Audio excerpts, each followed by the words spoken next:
할렐루야. 아멘.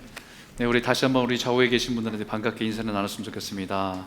반갑습니다. 축복합니다. 네, 환영합니다. 꼭 보는 분들만 보지 마시고 뒤에 분들도 보시고 인사 좀 나누세요. 네. 네, 오늘서부터 여러분과 함께 나눌 말씀은요, 에베소서에 있는 말씀입니다. 에베소서에 있는 말씀 1장 1절에서부터 14절까지 말씀을 오늘서부터 연말까지 같이 나누게 됩니다.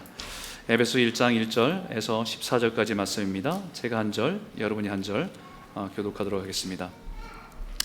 하나님의 뜻으로 말미암아 그리스도 예수의 사도된 바울은 에베소에 있는 성도들과 그리스도 예수 안에 있는 신실한 자들에게 편지하노니,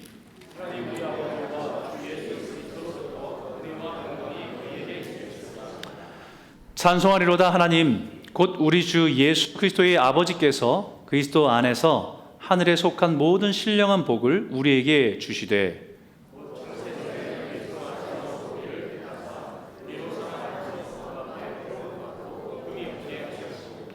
그 기쁘신 뜻대로 우리를 예정하사 예수 그리스도로 말미암아 자기의 아들들이 되게 하셨으니,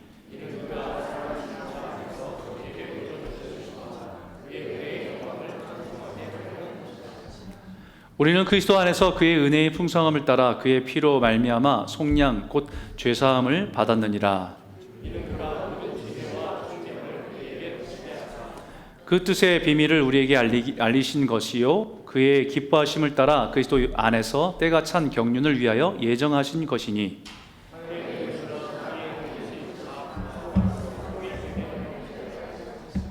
모든 일을 그의 뜻이 결정대로 일하시는 이의 계획을 따라 우리가 예정을 입어 그 안에서 기업이 되었으니,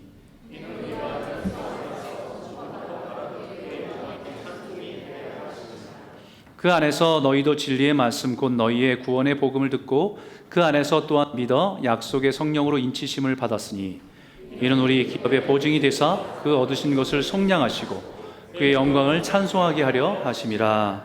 아멘. 오늘부터 여러분과 함께 나눌 하나님의 말씀은 바울 서신 중에 하나인 에베소서에 있는 말씀을 가지고 함께 은혜를 나누기 원합니다. 먼저 에베소서의 배경을 잠시 설명드리면, 에베소서는 바울의 서신서 중에서, 신약에 많은 서신들이 있는데 그 서신서 중에서 빌립보서, 골로새서, 빌레몬서와 함께 옥중서신이라 불리는 서신입니다. 옥중서신. 그 말 그대로 옥에 있으면서, 감옥에 있으면서 쓴 편지, 교회를 향해서 쓴 편지다, 이런 뜻입니다. 각 교회들을 향해서 그 각 교회들이 가지고 있는 문제와 영적인 현실들을 또 답을 해주기 위해서, 또 기독교의 본질이 무엇인지, 또한 교회가 지향해야 될 모습이 무엇인지, 그리스도인으로 세상 가운데 살아갈 때 어떤 것이 올바른 모습인지를 그 안에 서신서를, 편지의 형태를 담아서 교회와 성도들에게 보낸 것입니다. 특별히 에베소서는 사도 바울이 예수님을 극적으로 다메섹 선상에서 예수님을 만나게 되죠. 사도행전 9장에 보게 되면 빛으로 오신 예수님을 만나게 됩니다. 예수를 핍박하던 사람이 이제 예수를 증거하는 사도로 살아가기 시작하는 거죠. 그러면서 그의 인생이 복음을 전하는 일에 열심으로 전도하고 여행하게 되는데, 처음에는 갈라디아 지역에 1차 여행을 갔다 오고요, 두 번째는 다시 갈라디아에 세웠던 교회들을 다시 권면하고 견고하기 위해서 2차 여행을 떠났는데, 성령께서 마게도냐 지역으로 넘어가서 복음을 전하기를 원하십니다. 그래서 그 길을 따라서 하나씩 방문하게 되는 도시들이 있는데, 그 중에서 에베소라고 하는 곳에 도착하게 됩니다. 어떤 도시에 가면은 굉장히 어려움을 겪기도 했고, 또 어떤 도시에 가면은 사람들이 복음에 대해서 반응하면서 막 예수님의 복음을 막 받아들이는 그런 은혜도 누리게 됐습니다. 근데 에베소의 교회를 갔을 때 사람들이 굉장히 마음이 열려 있고 복음에 대해서 열려서 막 반응하는 거예요. 그런데 예루살렘을 다시 돌아가야 되기 때문에 자기가 약속한 것보다 하나님이 뜻하시게 되면 다시 오게 될 거라고 약속하고 떠나게 됩니다. 그러고 나서 3차 여행 때 다시 갈 때, 그때는 이 에베소 지역을 중심으로 2년을 이곳에 집중해서 사역을 하게 됩니다. 2년 동안 집중하게 되는데, 그 유대인들에게는 회당에서 모입니다. 유대인들이 이미 알고 있는 구약에 있는 율법을 가지고 있는 사람들에게 그 율법에서 가르치는 메시아가 예수 그리스도이심을 그 회당에서 율법을 가지고 그들에게 복음을 가르쳐요. 또 주중에는 두란노 서원이라고 하는 곳을 만들어서 사람들이 누구든지 찾아오게 하고 하나님 되심을 그들에게 복음을 전하게 되는 일을 열심히 가르칩니다. 2년 동안 정말 열정을 다 쏟아부었습니다. 그랬더니 그 도시가 변했어요.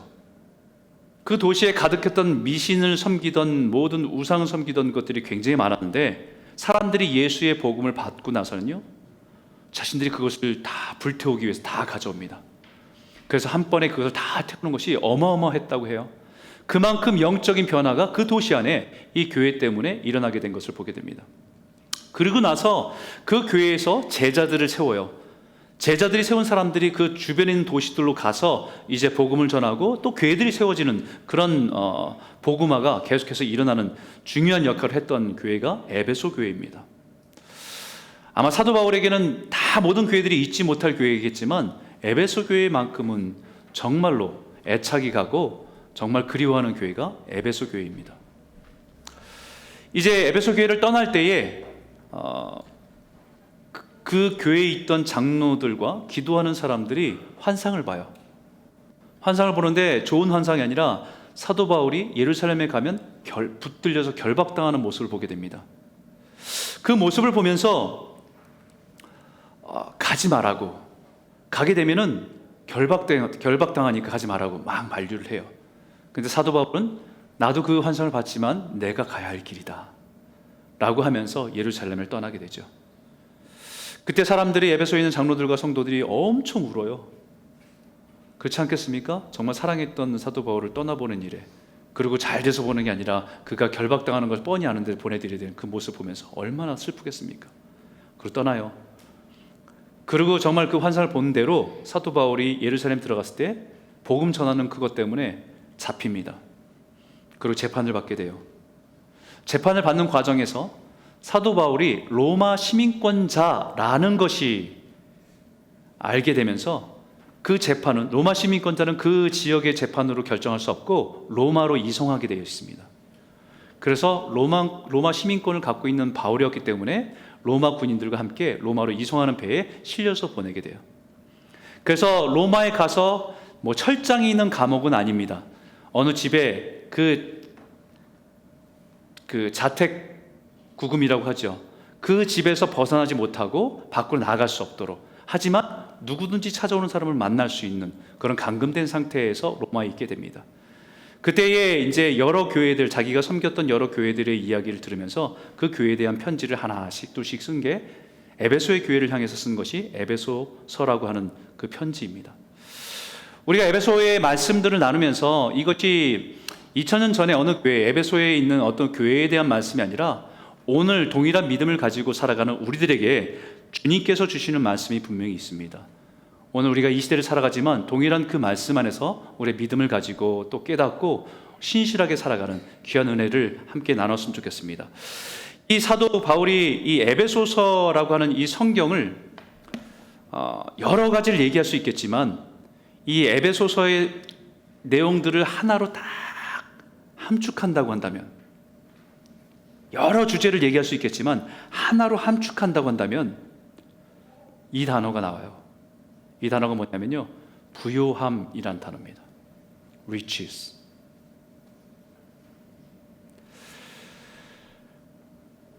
그리스도인으로 산다는 것은 우리는 영적인 부요함을 누리고 살아간 사람들이다 라는 것을 강조해요. 많은 사람들이 그리스도인이 살아가면서 이 부유함을 모르고 살아가기 때문에 사도 바울은 우리가 예수를 믿는 것은 이 땅에서 살아가는 모습은 다를 수 있고 여러 가지 어려움들이 있을 수 있지만 우리는 영적인 부유함을 가지고 살아가는 존재인 것을 잊지 마라 라고 가르치는 겁니다. 저희는 가끔 저희 가정에서 아이들과 함께 영화를 보러 갈 때가 있어요. 극장에 영화를 보러 갈 때가 있습니다. 아마 1년에 한두 번 정도 가는 것 같아요. 아이들이 있을 때는 그래도 조금 한 아이씩 이렇게 짝을 져서 이렇게 가기도 했는데 애들이 다 성장하고 나서는 한 번에 가는 일이 1년에 한두 번 정도 있을까 말까 합니다. 근데 영화관을 가면 저는 늘 궁금했어요. 영화 시작하기 전에 광고가 여러 가지가 나오잖아요. 뭐 팝콘 광고도 있고 뭐 여러 가지 광고가 나옵니다. 그런데 은행 광고예요. 스코시아뱅크의 은행 광고입니다. 그때 슬로건 하나가 이렇게 나옵니다. You are richer than you think. 이렇게 나옵니다. 보신 적 있으시죠? 영화 보실 때 전혀 못 들으세요? 이 은행에 10몇 년 동안에 밀고 있는 슬로건이에요. 그럼 영화를 전혀 안 보셨다는 얘기를. You are richer than you think. 당신 생각한 것보다 당신은 부자입니다 라는 뜻이에요. 여기는 두 가지 의미가 있습니다. 은행에서 자신들에게 자산을 맡기면 자신들이 그 이윤을 당신들에게 더 많이 돌려드리겠습니다 라고 하는 그런 의미가 포함되어 있는 거고, 하나는 일반적인 의미로 당신은 캐나다에 사는 것 하나만으로도 세상에서 부유한 자 10% 안에 드는 사람입니다. 저는 그 슬로건을 볼 때마다 진짠가? 내가 부자인가? 라고 하는 질문을 하게 되죠. 뭐 텍스 신고할 때마다 우리는 우리 저소득층의 어떤 레벨에서 신고를 하게 되고, 뭐 새 사회를 받을 수 있는 혜택이 없을까 이렇게 고민하는 수준이니까 내가 부자인가? 부자들은 저기에 저렇게 사는 사람들이 부자 아닌가라는 생각을 하게 될 때가 있죠. 늘 부족하고 늘 마이너스인데 부자라고 하는 의심이 들지만, 사실 냉정하게 따져보면 우리가 이 땅에 살아가고 있는 것만으로도, 우리가 기본적으로 누리고 살아가는 것만으로도 세상에 10% 안에 드는 부자들입니다. 근데 대부분의 많은 사람들이 이미 많은 것을 가지고도 누리고 살아가는데도 자신이 부유함 가운데 사는지를 잘 모르는 것 같아요. 늘 비교 속에서 우리는 자신이 부족하다고, 자신이 가난하다고 우리는 생각하고 살아가는 사람들이니까. 근데 우리가 그리스도인이 되었다는 것도 마찬가지입니다. 우리가 영적으로 얼마나 부유한 사람들인데 우리는 그것을 모른 채, 영적인 부유함을 모른 채 살아가고 있는 것이 너무 안타깝다. 그래서 사도 바울이 이 에베소서를 통해서 우리에게 주고 싶은 것은 You are rich, spiritual rich. 당신은 영적으로 너무 부유한 자인 것을 잊지 말라고. 여러분, 누군가 어느 날 복권과 로또에 당첨됐다고 생각해 보십시오. 물론 기독교인 그리스도인으로서 올바른 로또를 여러분에게 추천하거나 복권을 추천하는 건 아닙니다.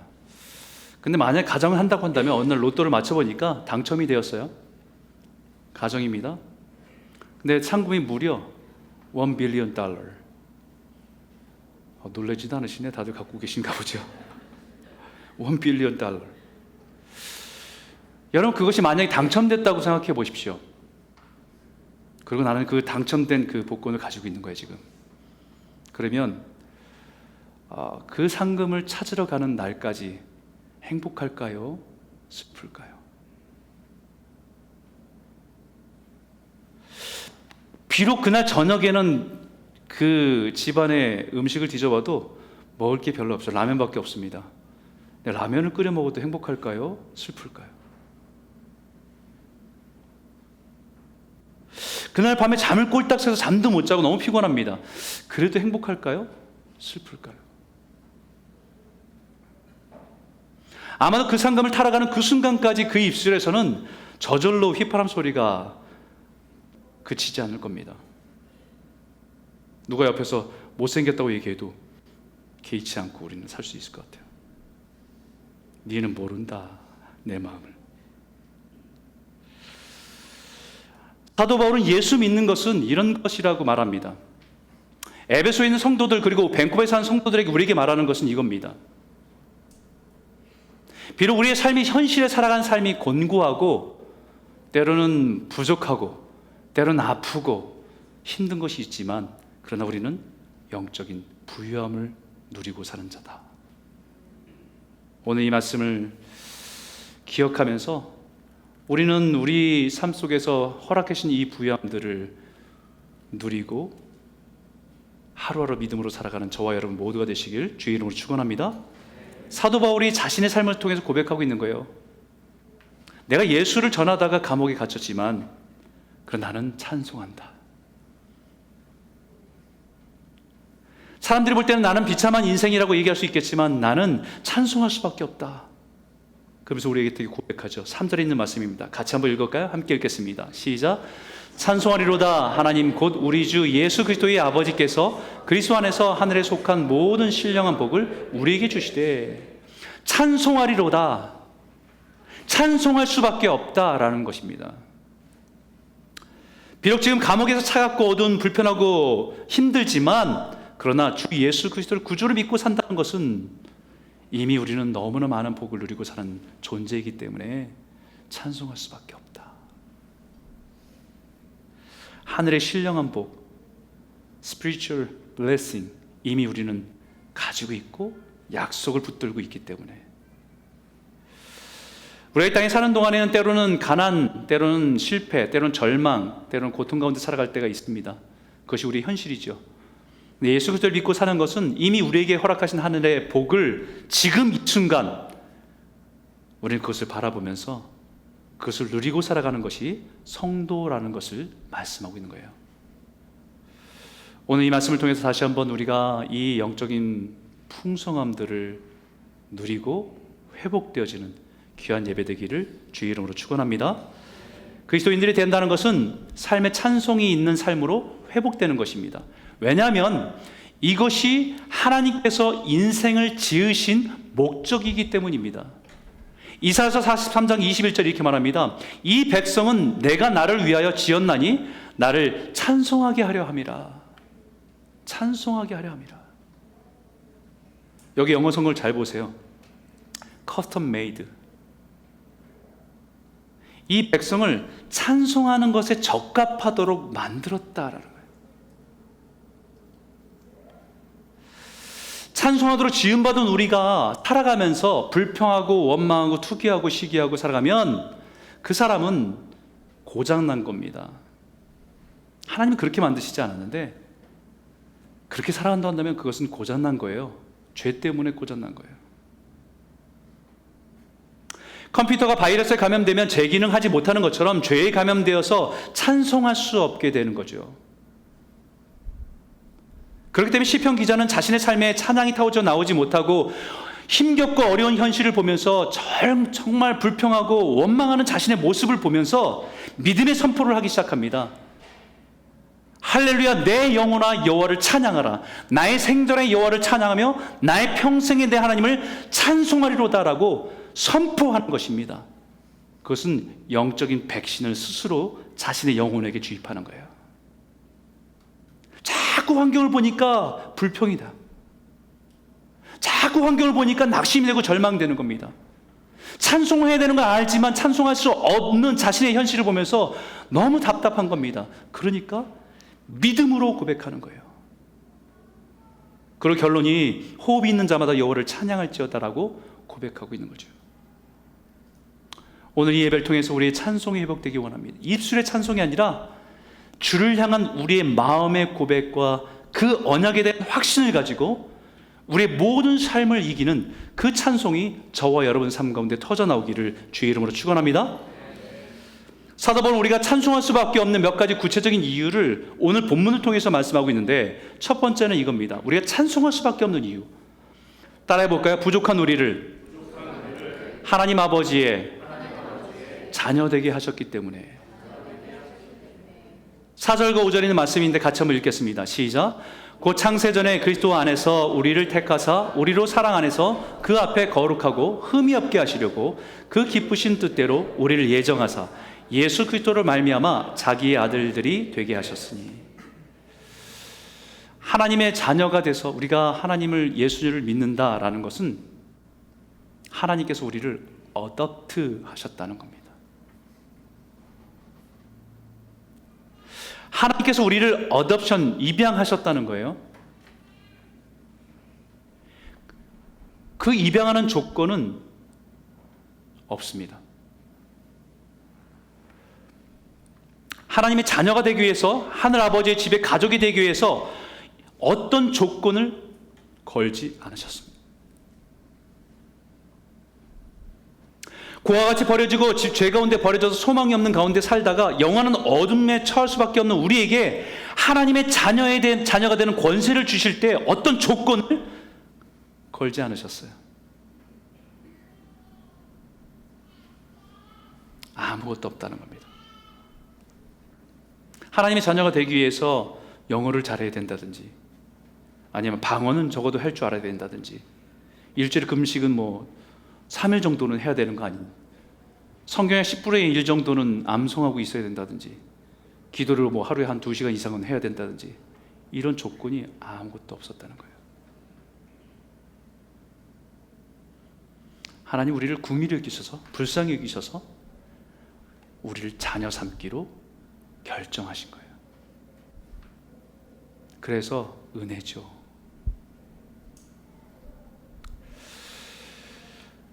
부모로부터 여러 가지 사연 때문에 버려진 아이들이 많습니다. 그 아이들을 새 부모를 찾아주기 위해서 연결해주는 입양단체들이 많이 있죠.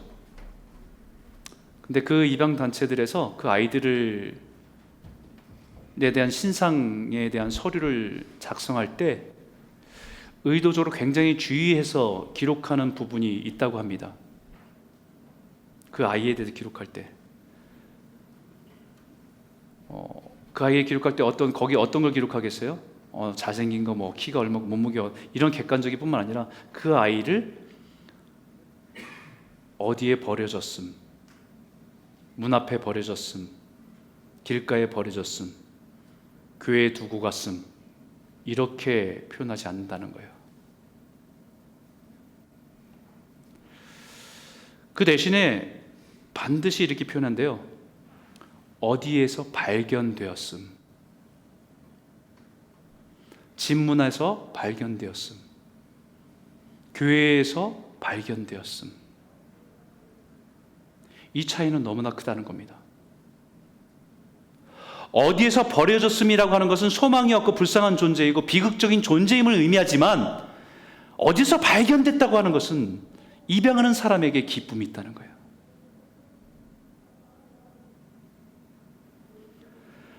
입양하는 사람의 기쁨이 있고 그 아이에게는 소망이고 행복의 시작이라고 하는 것이 담겨져 있는 의미이기 때문입니다. 우리가 예수를 구주로 믿어 하나님의 자녀가 되었다고 하는 것은 우리 인생의 신상 서류에 죄로 인해서 소망 없음, 버려졌음, 영원한 죽음 가운데 던져졌음이라고 표현하지 않고 예수 안에서 발견됐음이라고 표현한다는 거예요. 그래서 사도 바울이 이렇게 고백하지요. 빌립보서 3장 8절과 9절에 있는 말씀입니다. 같이 한번 읽어볼까요? 함께 읽겠습니다. 시작. 또한 모든 것을 해로 여김은 내 주 그리스도 예수를 아는 지식이 가장 고상하기 때문이라. 내가 그를 위하여 모든 것을 잃어버리고 배설물로 여김은 그리스도를 얻고 그 안에서 발견되려 함이니. 발견되었다. 내가 예수를 만나고 나니까 주님이 나를 보석처럼 발견하셔서 소중히 여기는 존재다. 하나님께서 우리를 자녀로 입양하는 조건은 아무것도 없습니다. 근데 하나님께서 우리를 입양하는 목적은 분명하게 있습니다. 아까 말씀처럼 우리를 사랑 안에서 거룩하고 흠이 없게 되기를 원하시기 때문에 입양하셔서 자녀 삼으셨다는 거예요. 소망이 없고 불쌍한 우리를 하나님의 자녀로 입양하시는 목적은 단지 하나님의 사랑을 알고 그 부모의 간절한 사랑하는 마음을 이해하고 그 사랑을 마음껏 누리고 그 사랑하는 부모를 닮아서 거룩하고 흠이 없는 온전한 사람이 되기를 바라는 것이에요.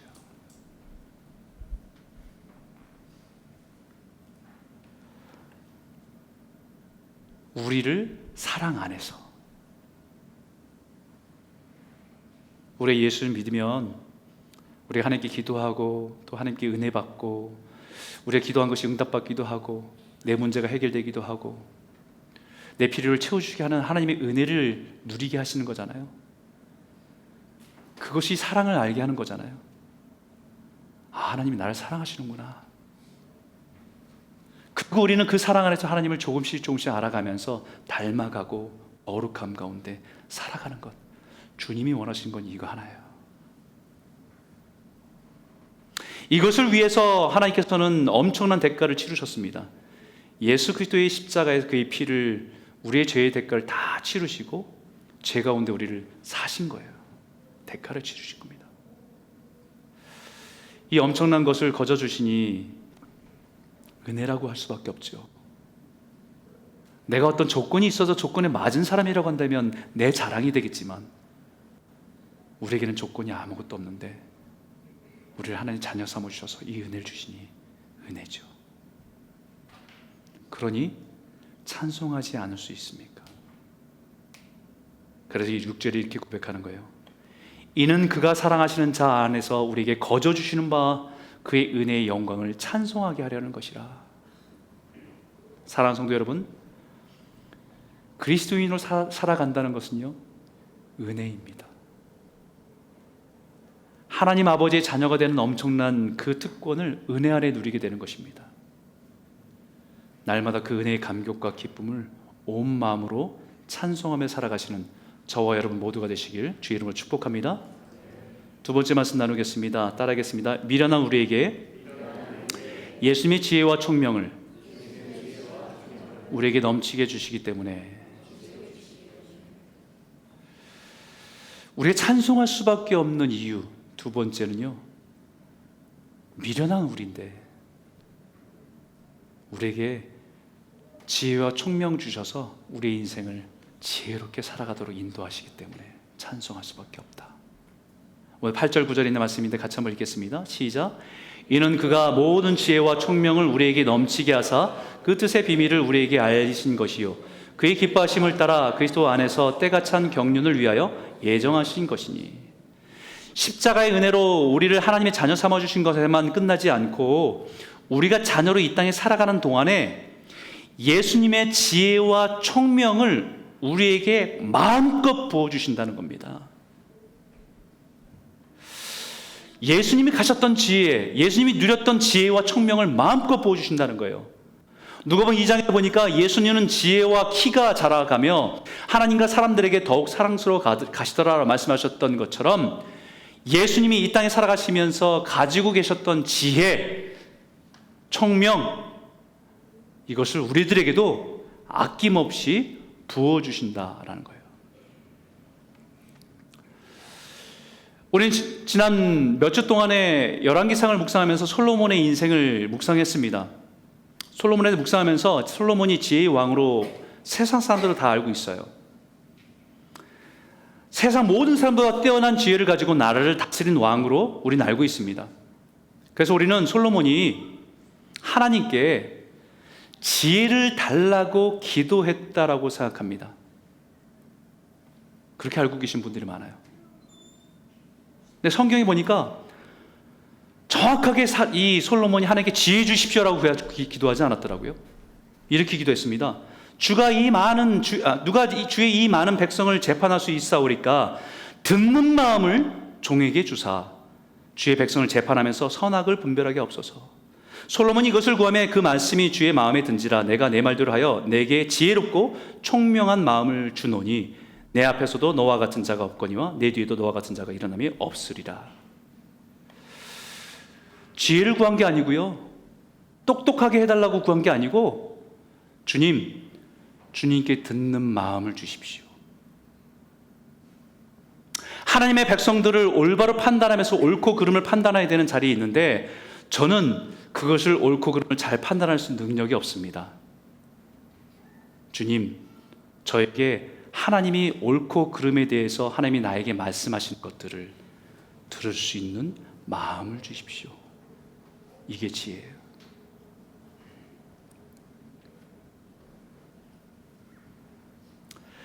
내 생각과 내 경험과 내 판단이 아니라 하나님이 말씀하시는 것을 겸손히 들을 수 있는 마음을 주십시오. 그것이 하나님을 경외하는 것이고 그것이 지혜입니다. 그래서 잠언에 이렇게 말하죠. 여호와를 경외하는 것이 지혜의 근본이요 거룩한 자를 아는 것이 명철이요. 여호와를 경외하는 것이 지혜의 시작입니다. 베이직입니다. 이 땅에 사는 삶이 영원하지 않다는 것을 깨닫고 영원한 삶을 위해 사는 것이 지혜로운 인생입니다. 여러분, 우리는 살아가다 보면 나이가 들고 자기의 영역이 더 전문화되고 조금 더 깊이 알고 경험이 많아지면 우리는 다른 사람의 이야기를 잘 안 듣잖아요. 그죠? 다른 사람의 이야기를 잘 안 듣습니다. 우리가 아는 것이 확고하고 자기가 가지고 있는 경험이 분명하면 잘 안 들어요. 하나님 앞에서 우리가 하나님 나의 한계를 인정하면서 하나님 제가 알고 있는 게 다 보는 게 다 알고 있는 건 아닙니다. 주님 혹시 제가 잘못된 선과 악을 잘못 판별할 수 있으니까 주님 저에게 말씀해 주십시오. 그게 지혜거든요. 반대로 얘기하면 하나님께 듣기보다는 자기가 판단하고 옳고 그름을 판단하면서 자기 고집대로 자기 주장대로 살아가는 것, 그것이 교만이고 그것이 완고함입니다.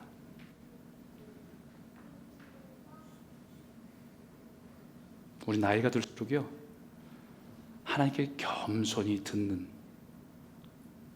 그것이 지혜로운 인생이에요.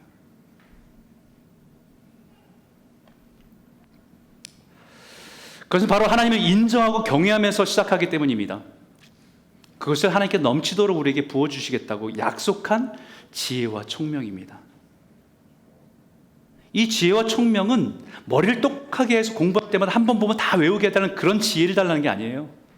이 지혜는 하나님의 비밀과 하나님의 계획을 조금씩 알아가는 겁니다. 이 세상을 지으시고 경영하시고 이끄신 하나님의 계획과 뜻을 아는 것이 지혜이기 때문입니다. 세상에 있는 모든 사물과 사건과의 인과관계를 그 의미를 꿰뚫어 볼 수 있는 것이 총명입니다. 과학자들은 지금 일어나는 모든 현상들을 보면서 환경의 문제, 온난화의 문제, 이것을 과학으로 설명하는 데 있지만, 그러나 하나님의 지혜는 하나님의 역사 속에서 이 시대에 행하시고 있는 일들이 무엇인지를 하나님의 관점으로 이해하는 것이 지혜입니다.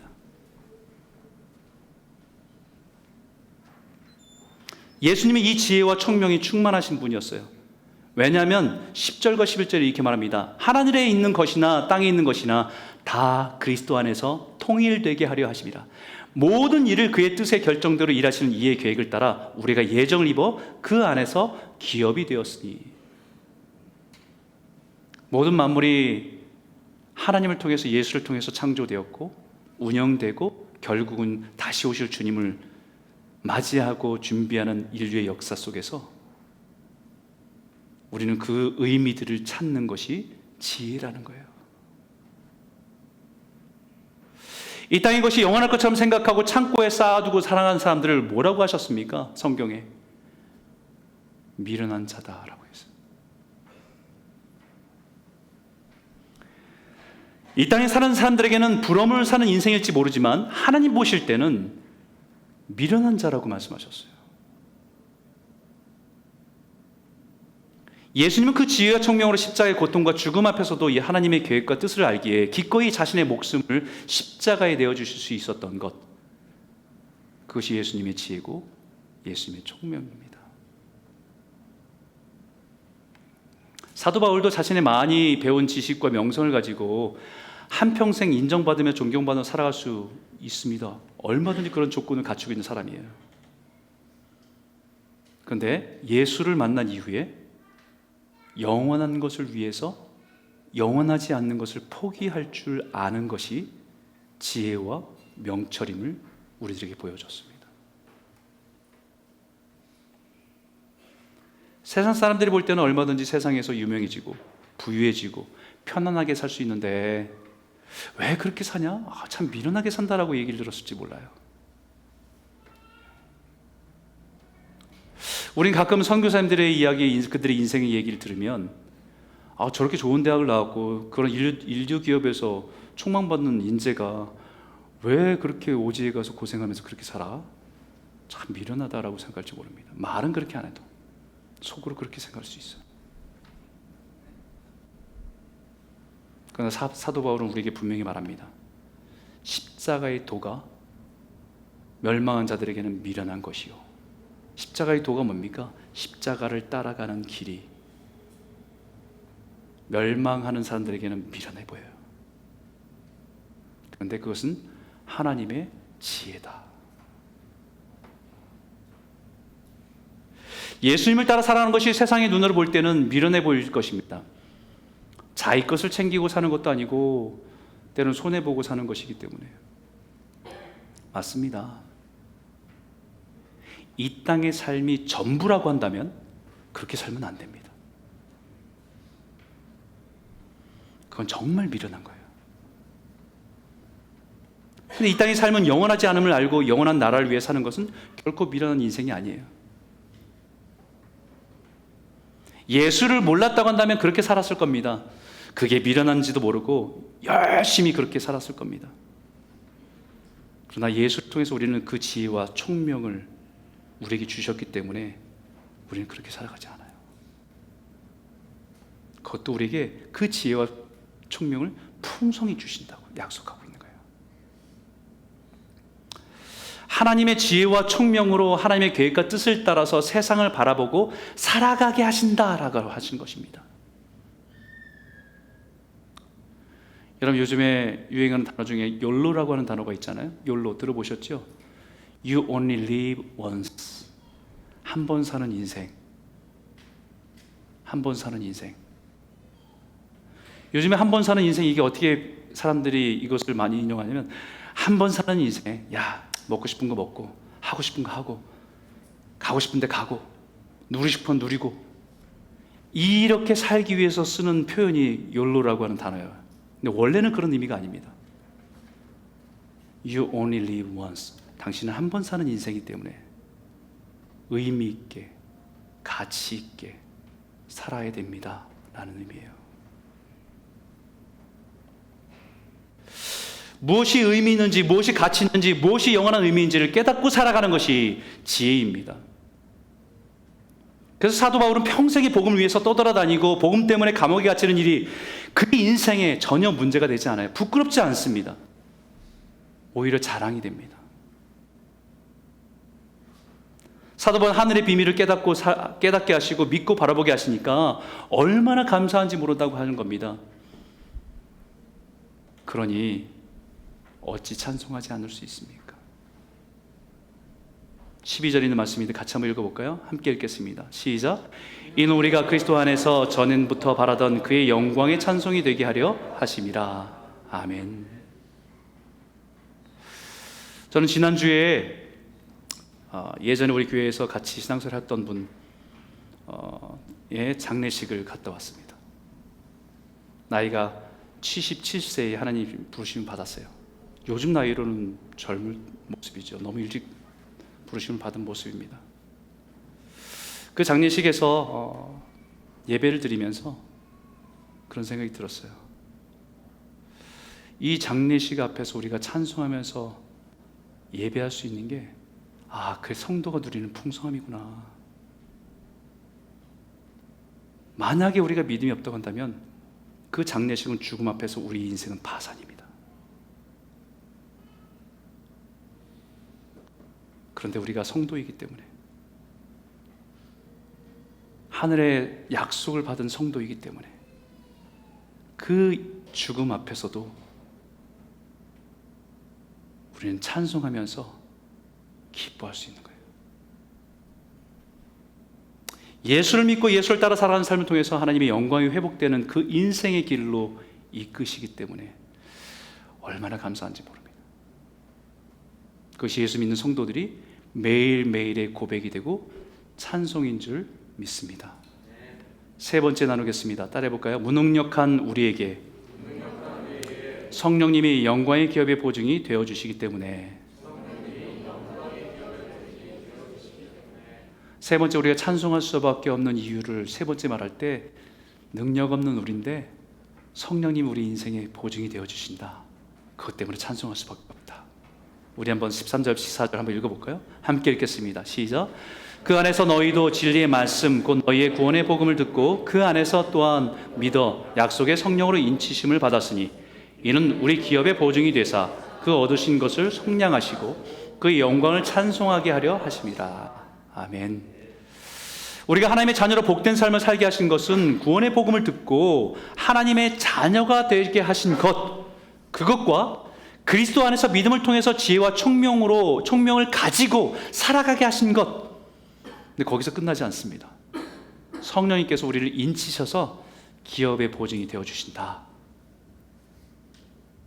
내가 책임지신다 라는 말이에요. 여러분, earnest money라고 하는 것이 있죠. 여기에 earnest money, 이것은 계약금이라고 하기도 하고 보증금이라고 하기도 합니다. 어떤 집이나 건물을 구입할 때 보증금으로 그 모든 지불해야 될 금액에 대한 것을 보증하는 것이죠. 바로 성령님이 우리를 하나님의 자녀로 장차 누리게 될 그 기업의 영광을 위해서 내가 보증이 되겠다라고 하시는 거예요. 우리가 장차 하나님의 나라의 기업의 후손이 되어서 누리게 될 모든 것을 아직은 우리가 그것을 다 받아 누리지 못하지만 그것에 대해서 내가 보증한다라고 말씀하시는 거예요. 한마디로 내가 책임진다. 하나님의 자녀로 입양되어서 자녀의 신분 얻어 살아가지만 우리의 말과 행동이 하나님의 거룩함과 온전함을 다 나타내지 못하는 미숙함을 지니고 있습니다. 그것이 우리 현실이죠. 그럼에도 불구하고 성령님은 우리를 책임지신다, 보증하신다. 성령님 우리 인생의 끝까지 책임지고 깎고 가듬어서 하나님의 영광을 드러내는 사람으로 인도하시겠다고 확실한 보증을 서시는 것입니다. 보증서는 도장까지 찍으셨다는 거예요. 그게 인치셨다는 말입니다. 내가 책임진다. 우린 예수를 믿어 하나님의 자녀가 되어 살아가지만 내 자신을 보면 늘 부끄럽잖아요. 목사님, 저도 제 자신을 보면 부끄러울 때가 많습니다. 말도 거칠고 교만하고 자기중심적이고 욕심으로 가득하고, 이런 이 비참한 현실을 깨닫게 되는 것이 우리의 영적인 현실이죠. 매일매일 내가 자격이 없다는 것을 실감하며 살아갑니다. 사도 바울도 로마서에 고백하듯이 마음으로는 성령이 원하시는 것을 따라가고 싶지만 실제로 자신의 모습을 보면 여전히 육체의 소욕을 쫓아 살아가는 자신의 비참함을 고백하고 있는 것이 솔직한 사도 바울의 고백일 뿐만 아니라 우리들의 고백이에요. 거기서 끝난다고 너무 비참할 텐데 거기서 끝나지 않습니다. 바로 사도 바울이 이렇게 고백하여 우리 주 예수 그리스도로 말미암아 감사하리로다라고 고백합니다. 왜요? 그 다음에 말씀이 있기 때문입니다. 8장 2절에 있는 말씀 로마서 함께 읽겠습니다. 시작. 이는 그리스도 예수 안에 있는 생명의 성령의 법이 죄와 사망의 법에서 너를 해방하였습니다. 할렐루야. 성령님 때문에. 그 성령님은 우리를 이미 죄에서 이끌어 해방시켜 주셨기 때문에, 그 성령님을 따라서 생명의 길로 인도하실 것이기 때문에 우리 자신을 보면서 넘어질 때 많고 좌절할 때 많지만 그 성령님께서 걱정하지 마라. 내가 책임진다. 너는 나만 믿고 믿음으로 한 걸음 한 걸음만 따라오기만 하면 된다. 약속하셨기 때문이에요. 그러니 어찌 찬양하지 않을 수 있습니까? 이것이 사도 바울이 감옥에서도 찬양하지 않을 수 없는 이유라는 것입니다. 비록 로마 감옥에 갇혀 있지만 누구보다 자유롭게 하나님을 찬양하며 살아간다. 사랑하는 성도 여러분, 한번 따라해 볼까요? You are richer than you think. 우리 남편에게 아내에게 말씀해 주세요. You are richer than you think. I am richer than I thought. 내가 나를 생각한 것보다 나는 더 부유한 사람. 주님 우리에게 말씀하세요. You are richer than you think.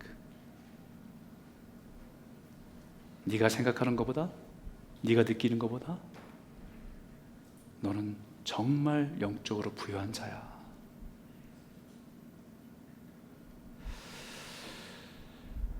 우리가 생각하고 느끼는 것보다 훨씬 더 영적으로 부유한 자인 것을 말씀하십니다. 비록 이 땅에 살아가면서 부족함을 느낄 때도 있고, 우리 자신의 미련함을 느낄 때도 있고, 무능력함을 느끼며 살아가지만, 그러나 하나님 나라에서는 하나님의 자녀로, 하나님의 나라에 속한 자로, 우리가 하나님의 그 풍성한 기업을 누릴 자로, 부유한 자로, 풍성한 자임을 선포하고 있는 것입니다. 그래서 매일매일 우리는 우리 입술의 찬송과 감사로 주님을 높여드리는 삶을 살아가게 하시는 것이죠.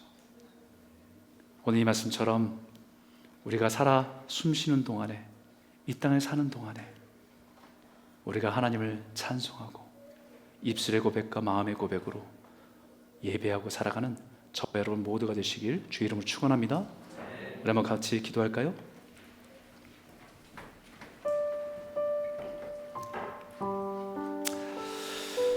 하나님, 소망 없는 우리에게 찾아와 주셔서 자녀 삼아 주신 그 은혜들을 기억하며 살아가게 해 주십시오.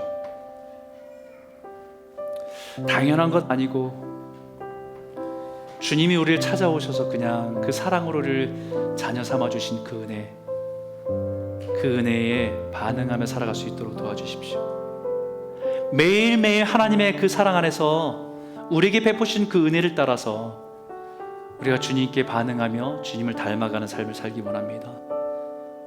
세상의 지식을 따라서 살아가는 미련한 인생이 아니라 영원한 나라를 바라보면서 그 나라를 소망하며 오늘을 살아가는 지혜로운 성도 되게 하여 주셔서 우리가 이 땅에는 공감이 있고 어려움이 있지만, 그러나 우리는 영원한 나라의 소망을 가지고 살아가는 하나님의 지혜를 가지고 살아가는 성도가 되게 도와주십시오. 하나님, 무능하고 나약합니다. 넘어집니다. 좌절할 때가 많습니다. 그런데 여전히 포기하지 않으시고 끝까지 책임져 주시는 성령님을 따라서 우리 매일매일 동행의 기쁨을 맛보며 살아가는 성도 되게 하여 주시기 원합니다. 우리 한번 같이 한번 이 말씀을 의지해서 한번 기도하길 원합니다. 함께 기도하겠습니다.